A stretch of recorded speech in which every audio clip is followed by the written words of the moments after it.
des accusations sont pointées sur les forces de défense et de sécurité dans ce qui s'est passé à Karma. Qu'en dites-vous, Monsieur le Président? Ok, je vois que ça attire beaucoup, en tout cas, l'attention. Les accusations, c'est ce que je disais, il faut éviter d'accuser sans savoir ce qui s'est passé. Parce que tout est possible. Tout est possible. Dans l'armée, il y a ce qu'on appelle la perfidie. Et je pense que ça fait partie des modes d'action privilégiés de l'ennemi. Lorsqu'il est faible, quand il voit le rapport de force défavorable, il passe souvent par ces actions-là. Donc, quelqu'un qui sait ça et qui sait trop de choses qui peuvent se faire, on ne peut pas immédiatement accuser les forces de défense et de sécurité. Donc, c'est la prudence qui est de mise, laisser les enquêteurs aller jusqu'au bout avant de commencer à accuser qui que ce soit. L'objectif d'accuser les FDS, je ne sais pas c'est quoi, c'est de les casser le moral, d'essayer de les... Parce que c'est une manière de casser le moral. Voilà, et je ne pense pas que c'est la bonne chose. Voilà. Pourquoi commencer à accuser directement? Parce qu'on a dit qu'ils sont venus avec des pick-up, c'était les tenues de l'armée et tout, c'est ça? J'ai entendu des propos comme ça. Mais pendant cette guerre-là, l'armée a perdu ses blindés, l'armée a perdu ses pick-up, il faut le reconnaître. C'est avec l'ennemi. Les tenues, ce n'est pas nous qui les fabriquons. On paye les tenues de l'extérieur. Donc, combien de fois on a été attaqué par des unités qu'on croyait être nos propres unités? Demandez à ceux de Tweni. Des gens sont venus avec des blindés de l'armée jusqu'à rentrer dans la base, commencer à écraser des soldats, ils ont compris. Ce n'est pas nous. À Kadiel, il y a une attaque, on a ramassé des corps. 11 corps, croyant que c'était nos corps. C'est à Bourzanga que les gens se sont rendus compte que parmi les corps, il y a des corps de terroristes, mais habillés de la même façon. Moi, je vous parle comme ça, je suis un témoin privilégié de la perfidie.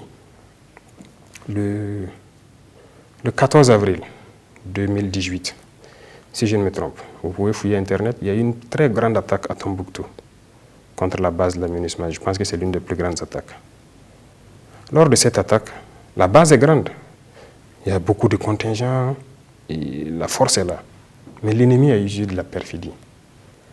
Moi, j'ai eu la chance ou la malchance d'être dans cette attaque. Et on a vu beaucoup de choses. Donc, on ne peut pas a priori parler comme ça. Même toutes les forces étrangères qui étaient là-bas peuvent témoigner. Vous pourrez retrouver sur Arte un documentaire, je pense, qui parle de cette attaque. Parce que nous avons vu des véhicules UN venir.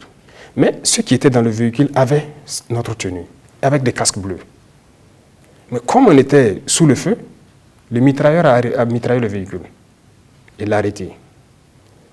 Quelqu'un a envoyé le RPG. Le véhicule a pris feu par l'avant. Et les deux qui étaient dedans nous interpellaient. Ils nous appelaient de venir. Alors j'ai failli dire à mes unités, parce que nous on avait 2 porteurs disparus. J'ai failli les dire, bon, on sort, on part sauver les gars. Parce que les soldats m'ont dit que, est-ce que ce n'est pas nos 2 camarades? Parce qu'ils sont dans un véhicule pick-up UN avec nos casques bleus.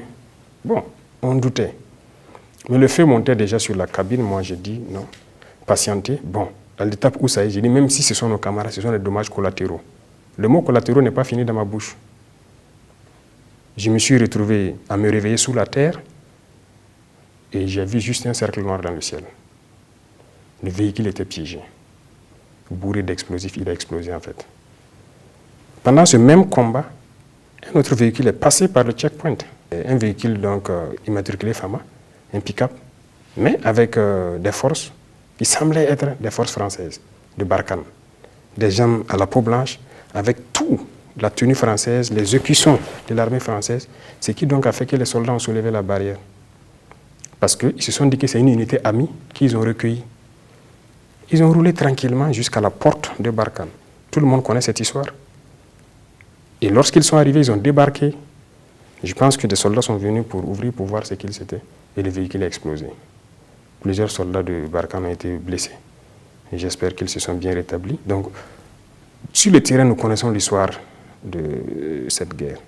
Et il faut éviter autant que possible de ne pas aller dans ce sens-là.